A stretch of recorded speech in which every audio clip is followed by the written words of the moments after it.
siroty po ní zůstaly.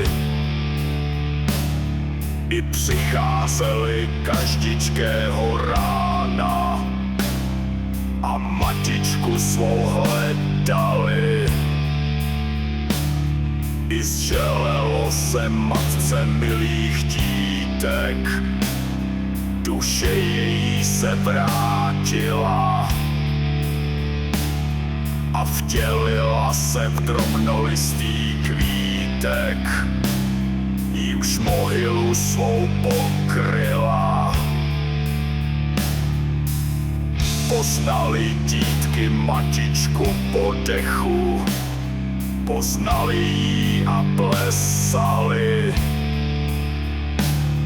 A prostý kvítek v něm majíc útěchu, mateří douškou nazvali.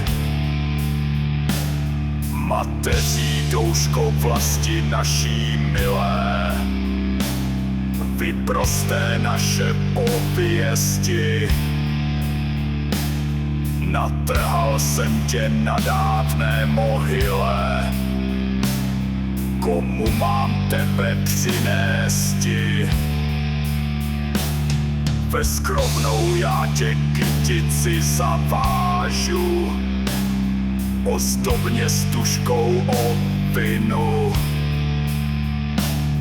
Do širých zemí cestu ti ukážu, kde příbuznou máš rodinu. Snad, že se najde dcera mateřina, jíž mile dech tvůj zavoní. Snad, že i najdeš některého syna, jenž k tobě srdce nakloní.